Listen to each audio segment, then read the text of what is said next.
तो hi everyone, मैं हूं आप सभी का अपना प्रशांत भैया और लेकर आ गया हूं रैपिड रिवीजन का अगला चैप्टर जो कि है लाइफ प्रोसेस। बहुत बड़ा चैप्टर है ना। अच्छा, इससे पहले हमने एक चैप्टर का रैपिड रिवीजन पूरा कवर कर रखा है जो कि है केमिकल रिएक्शन एंड इक्वेशन, उसको आप देख सकते हो, ठीक है। बट ये बड़ा चैप्टर है मुझे पता है, बट कम समय के अंदर हम आज इसको रिवाइज करने वाले हैं। तो देखो, अगर आपको इस चैप्टर को डिटेल में पढ़ना है, टेंशन की बात नहीं है, मैंने पढ़ा रखा है इसी चैनल के ऊपर, ऐसा आपको थंबनेल दिखेगा, पढ़ लेना, 2 घंटे में एकदम डिटेल में पढ़ा रखा है। बट आज हम कर रहे हैं रिवीजन, और वो भी सिर्फ और सिर्फ 25 से 20 मिनट के अंदर। चलो फटाफट से देखते हैं लाइफ प्रोसेस होता क्या है। देखो, लाइफ प्रोसेस कुछ नहीं होता, वो सारे प्रोसेसेस जो कि जिंदा रहने के लिए आवश्यक हैं, अनिवार्य हैं। सारे प्रोसेसेस जो हमें जिंदा रख पाते हैं। जैसे कि कौन कौन से 4 प्रोसेसेस हमें इस चैप्टर के अंदर पढ़ने हैं? Nutrition, respiration, transportation, excretion. एक एक करके पढ़ते हैं। सबसे पहले न्यूट्रिशन भैया को उठा लेते हैं और इसको डिटेल में समझते हैं। चलो, पहली बात आती है न्यूट्रिशन होता क्या है। क्या है भैया न्यूट्रिशन? समझा देता हूं।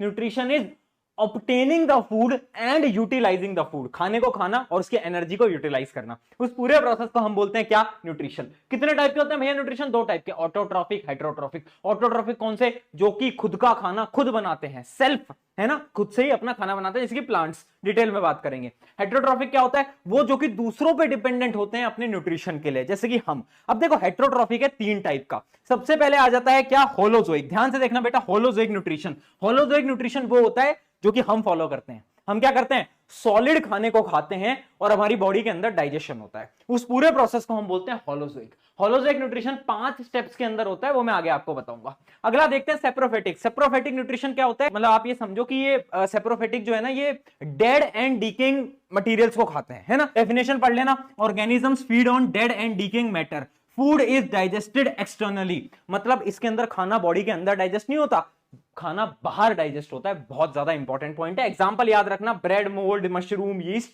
वगैरह वगैरह, ठीक है। उसके अलावा है पैरासिटिक। पैरासिटिक, बालों में जू लगी है, जू, वही होता है भाई पैरासाइट, है ना। तो पैरासिटिक न्यूट्रिशन वो होता है organisms derive nutrition from plants और एनिमल विदाउट किलिंग देम।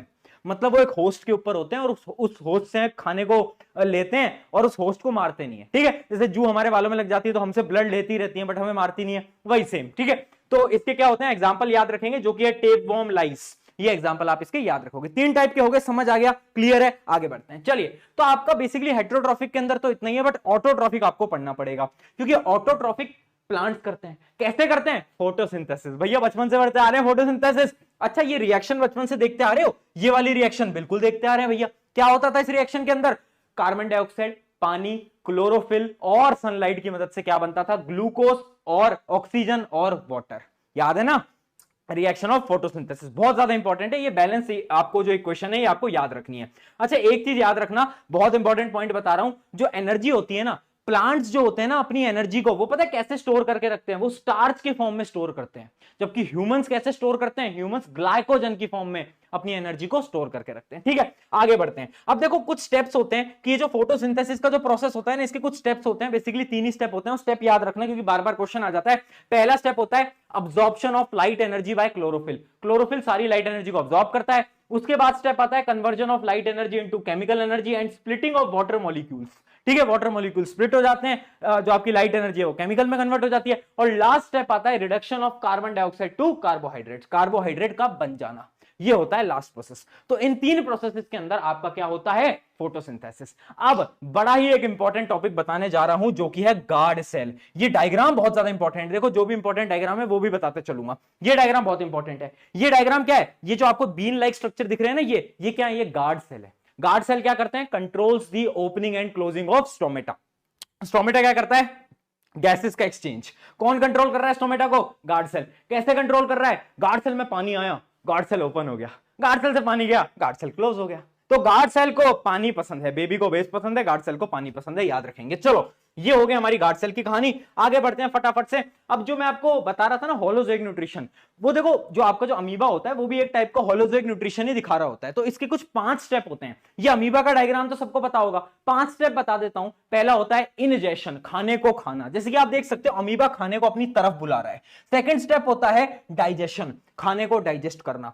अगला प्रोसेस होता है आपका अब्जॉर्प्शन, खाने का जो डाइजेशन हो गया है उसको अब्जॉर्ब करना। और उससे अगला स्टेप होता है एसिमिलेशन, जो डाइजेस्टेड फूड है ना उसको यूटिलाइज करना, और लास्ट स्टेप होता है इजेशन, जो वेस्ट है उसको बाहर निकाल देना। तो ये अमीबा का डायग्राम तो तुम नींदों में भी बना लोगे, है ना, ये तो बहुत सिंपल है। ये डायग्राम इंपॉर्टेंट है, कभी कभार क्वेश्चन आ जाता है कि अमीबा के स्टेप्स बताओ। ठीक है, आगे बढ़ते हैं, नोट्स मिल जाएंगे, टेंशन मत लो। अब बात करते हैं ह्यूमन की। ह्यूमन बहुत इंपॉर्टेंट है, यहां से एक सवाल पक्का आता है, ध्यान से सुनते चलना। देखो सबसे पहले हम खाने को लेंगे, कहां से खाएंगे, हमारे यहां से टीथ से उसे क्रश करेंगे, सलाइवा आ जाएगा, सलाइवा।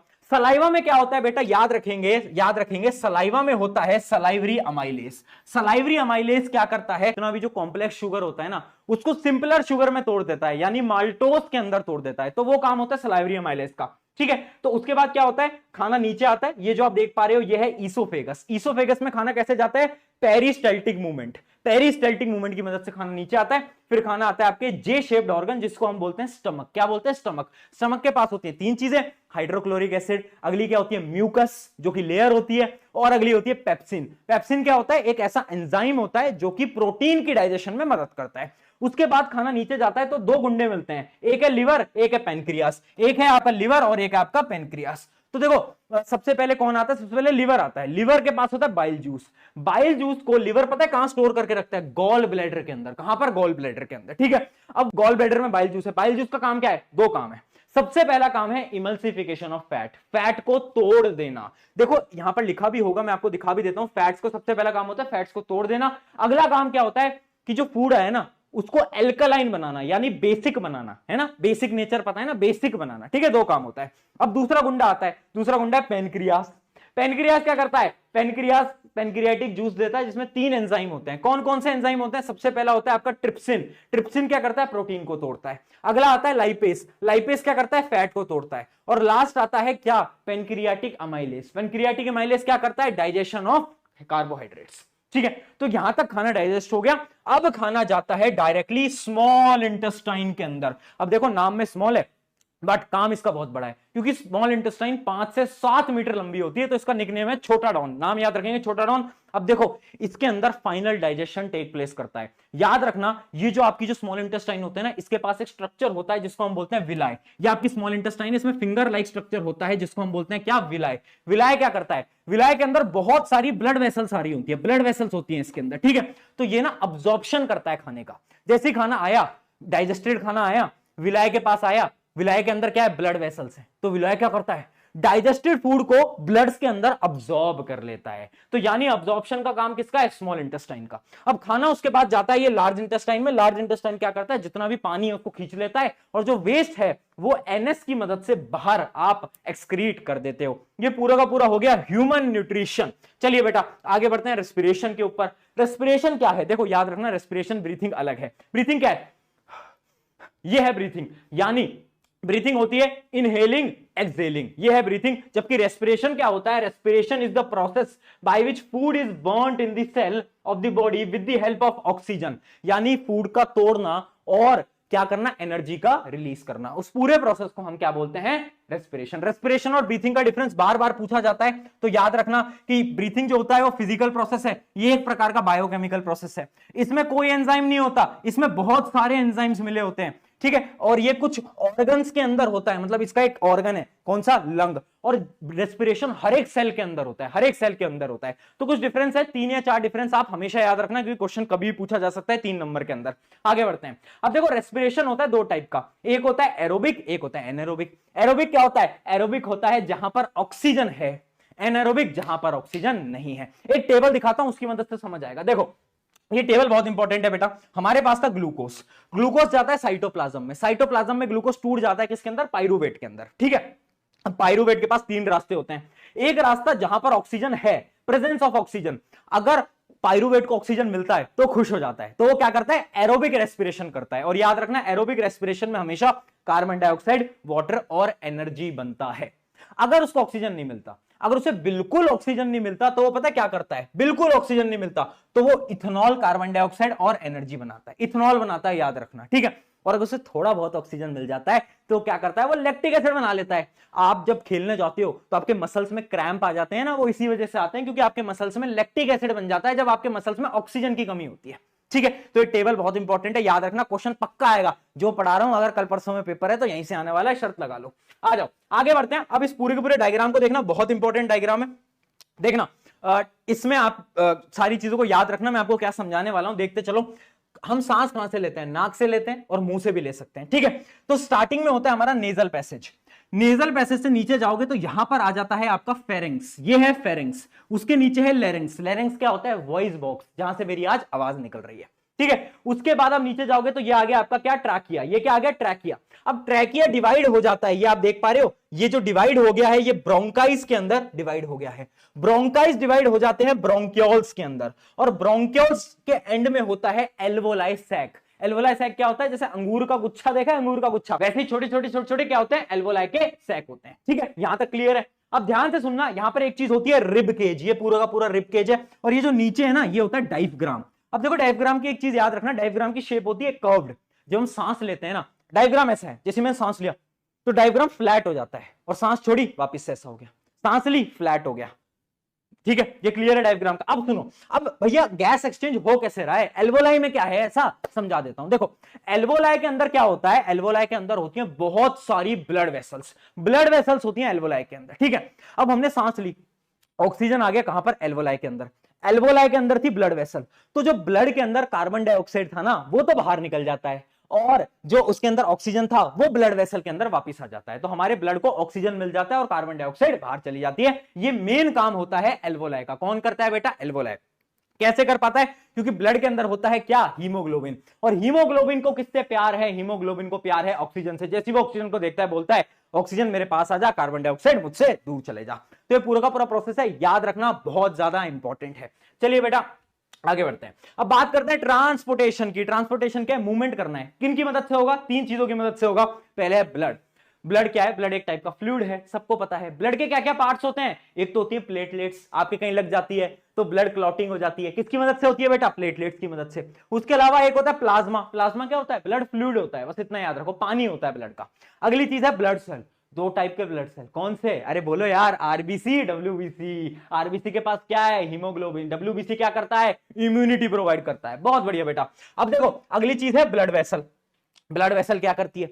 ब्लड वेसल भी अपनी तीन टाइप की होती हैं। पहली होती है आर्टरीज, वेन्स, कैपिलरीज। आर्टरीज क्या करती हैं? आर्टरीज में ए है, ए यानी अवे। तो याद रखना आर्टरीज हमेशा खून को दिल से दूर लेके जाएगी, दूर, अवे। और वेन्स हमेशा दिल की तरफ लेके जाएगी। कैपिलरीज क्या करती हैं? कैपिलरीज आर्टरीज और वेन्स को कनेक्ट करती हैं, बीच में कनेक्ट करती हैं, ठीक है। तो अब इनका एक डिफरेंस है, ये डिफरेंस बहुत इंपॉर्टेंट है, याद रखना। देखो पहली चीज, हमारी जो आर्टरीज होती हैं ऑलमोस्ट हमेशा क्या करती हैं? आर्टरीज हमेशा ऑक्सीजनेटेड ब्लड को कैरी करती हैं, बट केवल एक ऐसी आर्टरी है जो कि डीऑक्सीजनेटेड ब्लड को कैरी करती है, जिसको हम बोलते हैं पल्मोनरी आर्टरीज। सिमिलरली वेन्स हमेशा क्या करती हैं? डीऑक्सीजनेटेड ब्लड को कैरी करती है, बट एक ऐसी वेन है जिसको हम बोलते हैं पल्मोनरी वेन, ठीक है। उसके अलावा आर्टरीज जो होती है ना वो बहुत ज्यादा थिक होती हैं। क्यों थिक होती हैं? क्योंकि उन्हें ब्लड को प्रेशर से कैरी करना होता है, ठीक है। और वेन्स जो होती हैं वो थोड़ी पतली होती हैं, ठीक है। तो ये कुछ हमारे इनके बीच में डिफरेंस है। एक चीज और याद रखना, वेन्स के पास पता है क्या होते हैं? वेन्स के पास होते हैं वॉल्व्स। वॉल्व्स, वॉल्व्स क्या होते हैं? वॉल्व्स देखो ऐसे कुछ स्ट्रक्चर होता है वेन्स के अंदर जो कि ब्लड के बैक फ्लो को रोकता है। यानी खून ऊपर जा रहा है, अगर प्रेशर कम रह गया तो खून नीचे आ जाएगा ना, तो उसके बैक फ्लो को कौन रोकता है? वॉल्व्स। वॉल्व्स कहां पर होती हैं? वेन्स के अंदर। याद रखेंगे वॉल्व्स कहां पर होती हैं? सिर्फ और सिर्फ वेन्स के अंदर। चलिए बहुत बढ़िया, तो ये कुछ डिफरेंसेस हैं। अब आगे बढ़ते हैं। देखो हार्ट, हार्ट के बारे में बात करते हैं। अब देखो हार्ट जो है वो बहुत ज्यादा इंपॉर्टेंट है। क्यों? क्योंकि हार्ट का काम है ब्लड का पंप, है ना। तो जो आशिक लोग बोलते हैं हमारा दिल टूट गया, तुम्हारा दिल नहीं टूटा। अगर दिल टूट जाता तो ब्लड पंप नहीं होता मूर्खो। तो याद रखना कि दिल का काम क्या होता है? ब्लड का पंप करना। बहुत इंपॉर्टेंट चीज मैं बताने वाला हूं, प्लांट के ऊपर बाद में आऊंगा। सबसे पहले मैं आपको दिल समझा देता हूं, ये बहुत इंपॉर्टेंट चीज है, ध्यान से समझना। ये diagram one of the most important diagram है बेटा, याद करना पड़ेगा। देखो मैं आसान तरीके से समझा देता हूं। अपने दिल के होते हैं चार चेंबर, ठीक है। पहले तो लेफ्ट और राइट, अपर और बॉटम, ठीक है। तो राइट, राइट क्या? एट्रियम, ऊपर वाले को right ventricle, left atrium, left ventricle. Atrium की जगह ऑरिकल भी बोल सकते हैं बेटा, टेंशन की बात नहीं है, ठीक है। एट्रियम में ऑरिकल एक ही बात होती है। अब देखो ये आपका लंग है। लंग ने क्या करा था? याद करो, एल्वोलाई ने करा था ब्लड को साफ, यानी ब्लड को ऑक्सीजन दिया था। अब अच्छा अच्छा सुंदर सुंदर ऑक्सीजन वाला ब्लड मेरे पास आया, यहां से मेरे पास एकदम ऑक्सीजनेटेड ब्लड आया, यहां से मेरे पास ऑक्सीजनेटेड ब्लड आया। कौन लेकर आया? कौन लेकर आया? पल्मोनरी वेन लेकर आया, पल्मोनरी वेन लेकर आया। यहां पर आया लेफ्ट एट्रियम में, लेफ्ट एट्रियम से गया लेफ्ट वेंट्रिकल में, लेफ्ट वेंट्रिकल से कहां गया? लेफ्ट वेंट्रिकल से गया पूरी बॉडी के अंदर। कौन लेके जाएगा? बोलो यार, आर्टरी लेके जाएगी। कौन सी आर्टरी लेके जाएगी? आयोटा। नाम याद रखना बेटा, सबसे बड़ी आर्टरी होती है हमारी बॉडी की आयोटा, ठीक है। आयोटा कहां पर लेके? बॉडी के पास। अब बॉडी ने उस खून को डीऑक्सीजनेटेड बना दिया, कार्बन डाइऑक्साइड दे दी, तो वापस से अब खून आएगा कहां पर? दिल में। दिल में कौन लेकर आएगा? कौन सी वेन लेकर आएगी? मैं बता देता हूं, उस वेन का नाम होता है वीना कावा। वीना कावा वापस लेकर आती है कहां पर? Right atrium. राइट एट्रियम से राइट वेंट्रिकल, राइट वेंट्रिकल से वापस से खून जाता है कहां पर? लंग में। कौन लेकर जाएगा? अब की बार लेकर जाएगी पल्मोनरी आर्टरी। कौन? Pulmonary artery. याद रहेगा, ये पूरा का पूरा प्रोसीजर है, ये बहुत इंपॉर्टेंट साइकिल है, इसे याद रखनी है। अब एक दो चीजें याद रखना, देखो ये जो एट्रियम है ना, एट्रियम, ये आप देख पा रहे हो, एट्रियम या फिर ऑरिकल, इनकी जो वॉल होती है ना, ये थोड़ी थिन होती है, और वेंट्रिकल की वॉल थिक होती है। ऐसा क्यों? क्योंकि जो वेंट्रिकल होता है ना, उसे ब्लड को क्या करना है? पंप करना है, जोरदार तरीके से पंप करना है। इस वजह से इनकी जो वॉल्स होती हैं वो थिक होती हैं। जैसे कि आप इस डायग्राम में भी देख पा रहे हो, नीचे से क्या है? थिक है, ठीक है। इनके बीच में क्या होता है? इसको हम बोलते हैं सेप्टम। क्या बोलते हैं? इसको हम बोलते हैं सेप्टम, ठीक है। तो ये डायग्राम बेटा बहुत ज्यादा इंपॉर्टेंट है। आई होप आपको इसकी पूरी की पूरी वर्किंग जो है वो समझ में आ गई होगी। अब एक चीज और समझना कि देखो, हमारे हार्ट मतलब हमारी बॉडी के अंदर ना डबल सर्कुलेशन होता है, यानी जो खून है वो दिल में 2 बार जाता है। कैसे जाता है? सबसे पहले तो लंग से दिल में गया और दिल से लंग में गया, तो एक साइकिल तो ये हो गई, ठीक है। और दूसरी साइकिल क्या है? दिल से बॉडी में गया, बॉडी से दिल में गया, दूसरी साइकिल ये हो गई, ठीक है। तो 2 साइकिल होती है। इसको हम बोलते हैं क्या? Pulmonary circuit. और इसको हम बोलते हैं सिस्टमिक सर्किट। क्या बोलते हैं? सिस्टमिक सर्किट, ठीक है। तो ये चीज बड़ी इंपॉर्टेंट थी। अब सवाल ये आता है कि भैया डबल सर्कुलेशन की जरूरत क्या है? What is the need? बार बार पेपर के अंदर आता है, तो याद रखना, देखो, chambers in the heart is to prevent mixing of oxygenated and deoxygenated blood. हमारे चैम्बर बनाए जा रहे हैं, है ना, और हमारा डबल सर्कुलेशन हो रहा है। क्यों हो रहा है? ताकि एक तो खून मिक्स ना हो, और जब खून मिक्स नहीं होगा ना, तो हम ज्यादा एफिशिएंटली ब्लड को पंप कर पाएंगे। ज्यादा एफिशिएंटली ब्लड को पंप कर पाएंगे तो एनर्जी बहुत ज्यादा होगी। इस वजह से हमारे अंदर डबल सर्कुलेशन होता है और 4 चैम्बर्स होते हैं। इस बात को आप याद रखेंगे, ठीक है। तो ये हो गया हमारा ह्यूमन का यहां पर खत्म। अब वापस से आते हैं हमारे प्लांट के ऊपर कि प्लांट में भैया ट्रांसपोर्टेशन कैसे होता है, तो आपने बताया नहीं। तो देखो, ट्रांसपोर्टेशन इन प्लांट कैसे होता है? 2 चीजें होती हैं बस, जाइलम फ्लोएम, बचपन में पढ़ा है। जाइलम क्या करता है? अरे बोलो यार, टिश्यू चैप्टर में पढ़ा था। जाइलम क्या करता है? जाइलम करता है वाटर मिनरल्स को ट्रांसपोर्ट। फ्लोएम क्या करता है? फूड को ट्रांसपोर्ट करता है। अब देखो, प्लांट में पानी कहां से जाएगा? रूट से ऊपर जाएगा। तो यानी जाइलम जो होता है वो क्या करता है? यूनिडायरेक्शनल, एक ही डायरेक्शन में फ्लो करता है। बट खाना तो हर जगह जाना है ना, प्लांट की हर एक जगह में जाएगा। तो फ्लोएम क्या करता है? फ्लोएम होता है बाई डायरेक्शनल, ठीक है। फ्लोएम के जो सेल्स होते हैं ना, वो मेनली लिविंग होते हैं, जबकि जाइलम के जो सेल्स होते हैं मेनली क्या होते हैं? डेड होते हैं। ये 3-4 डिफरेंसेस याद रखना, कभी भी डिफरेंस पूछा जा सकता है आपके पेपर के अंदर। चलिए, तो यहां पर हमारा ट्रांसपोर्टेशन हो गया। आई होप आपको समझ आ गया होगा। अब देखो, एट्रियम और वेंट्रिकल के अंदर बस आप इतना डिफरेंस याद रखना कि एट्रियम की वॉल्स थिन होती हैं, वेंट्रिकल की जो वॉल्स हैं वो थिक होती हैं। क्यों होती हैं वो मैंने अभी आपको बता दिया। अब हम बढ़ते हैं किसके ऊपर? Excretion in human being. कैसे होता है एक्सक्रीशन भैया? ये तो बता दो। बता रहा हूं यार, सब्र रख थोड़ा। देख, ये डायग्राम ये भी इंपॉर्टेंट है ना, ये भी डायग्राम देखो, बहुत डायग्राम इसमें इंपॉर्टेंट है। देखो, खून को हार्ट से कौन लेके आता था? याद कर ले, आयोटा लेकर आता था। हाँ, तो ये जो देख पा रहे हो रेड वाला, ये आयोटा है, ठीक है। ये है आयोटा, ठीक है। आयोटा खून को लेकर आया। खून थोड़ा गंदा हो गया, बहुत ज्यादा डर्टी पार्टिकल आ गए हैं। अब यहां पर आयोटा 2 भागों में डिवाइड हो जाता है और वो बन जाती है, उनका नाम बन जाता है रीनल आर्टरी। तो ये लेफ्ट है, ये है लेफ्ट रीनल आर्टरी, ये है राइट रीनल आर्टरी। और ये जो आप बीन लाइक सब्सटेंस देख रहे हो, इसको हम बोलते हैं किडनी, ठीक है। अब खून क्या? किडनी के अंदर। किडनी खून को फिल्टर करेगी। कैसे करेगी बताऊंगा। फिल्टर करने के बाद अब क्या होगा? आपका जो बेकार जो बचा हुआ खून है, जो एकदम गंदा हो चुका है, डर्टी पार्टिकल्स हैं, वो कहां पर आएंगे? यूरेटर से आएंगे। यूरेटर से यूरिनरी ब्लैडर के अंदर स्टोर हो जाएंगे, यहां पर स्टोर हो जाएंगे। और जब यूरिनरी ब्लैडर भर जाएगा तो आप क्या करोगे? यूरेथ्रा की मदद से क्या करोगे? एक्सक्रीट कर दोगे, बाहर निकाल दोगे, ठीक है। ये क्लियर है। और जो खून साफ हो चुका है, वो खून वापस से, ये जो आप देख पा रहे हो ब्लू वाली, इससे हम ऊपर ले जाते हैं खून को वापस। ये पूरा का पूरा आपका प्रोसेस होता है किसका? एक्सक्रीशन का। आई होप ये आपको यहां तक क्लियर है। बट सवाल आपके मन में अभी भी वही चल रहा है कि भैया किडनी में ऐसा क्या है? क्योंकि सवाल यही तो आता है, किडनी में क्या है? किडनी में नेफ्रॉन। नेफ्रॉन क्या होता है? Nephron is the functional unit of the kidney. जो भी काम कर रहा है ना, वो नेफ्रॉन कर रहा है। मिलियंस में नेफ्रॉन होते हैं किडनी के अंदर। अब नेफ्रॉन बहुत कॉम्प्लिकेटेड टॉपिक है, 5 मिनट में ध्यान से समझ लो। देखो, ऐसा कुछ डायग्राम होता है, मुझे पता है डायग्राम याद करना मुश्किल है, बोर्ड एग्जाम के अंदर पूछा भी नहीं जाता, बट फिर भी क्योंकि सिलेबस में है तो याद कर सकते हो। देखो, जैसे ही ब्लड आता है, ये गंदा खून है, जैसे ही ब्लड आता है तो ये स्वागत करता है किससे, ये स्वागत करता है, ये कैप्सूल देख पा रहे, उसको हम बोलते हैं बोमन कैप्सूल, ठीक है। यहां पर होता है फिल्ट्रेशन, जिसको हम बोलते हैं ग्लोमेरुलर फिल्ट्रेशन। जितना भी डर्ट पार्टिकल है, जितना भी गंदा पार्टिकल है, नाइट्रोजनस वेस्ट है, वो सब खींच लिया जाता है और ब्लड को वापस भेज दिया जाता है। बट ब्लड को याद आता है कि यार इसने तो मेरे सारे अच्छे पार्टिकल्स भी खींच लिए, जैसे कि पानी, ग्लूकोज, तो ब्लड वापस आता है और क्या करता है, इससे वापस से मांगता है कि मुझे अपने पार्टिकल वापस कर। तो यहां पर होता है सेलेक्टिव रीअब्जॉर्प्शन। क्या होता है, सेलेक्टिव रीअब्जॉर्प्शन। खून के पास वापस से पार्टिकल्स आ जाते हैं जो इंपॉर्टेंट होते हैं, और खून फिर क्या करता है, वापस चला जाता है और जितना भी वेस्ट पार्टिकल है वो यहां पर आ जाता है, कलेक्टिंग डक्ट के अंदर आ जाता है। तो 3 स्टेप होते हैं। अब इन 3 स्टेप के आप हेडिंग्स याद रखना, लिख आप खुद आ सकते हो।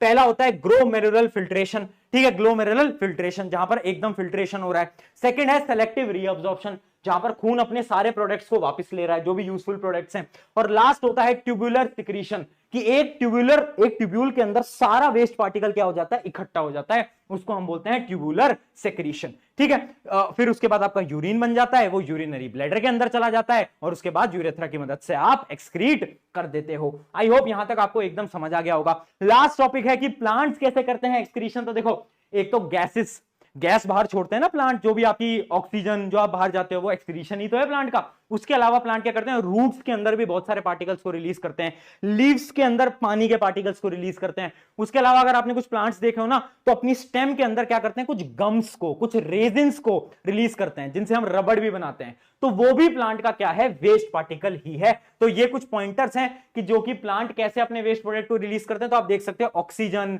बहुत सारी गैसेस निकालते हैं, ट्रांसपिरेशन में पानी निकालते हैं, उसके अलावा क्या करते हैं, रेजिन्स एंड गम, और एक्सक्रीशन इनटू सॉइल। ये सारे के सारे अपने पॉइंट्स हैं। तो आई होप यहां पर आपको सारा का सारा चैप्टर रिवाइज हो गया होगा कम समय के अंदर। और आज का क्वेश्चन आपका जो कि आपको अभी कमेंट्स के अंदर बताना है वो ये है, the enzyme pepsin and trypsin are secreted, किसमें सिक्रेट किए जाते हैं बताओ, पेप्सिन और ट्रिप्सिन। ये आपके ऑप्शन हैं एबीसीडी, फटाफट से कमेंट में बता देना। ऑन दिस नोट हमारा हो गया है ये चैप्टर पूरे का पूरा रिवाइज। अब फटाफट से बताना कमेंट के अंदर अगला चैप्टर कौन सा चाहिए। Take care, bye bye.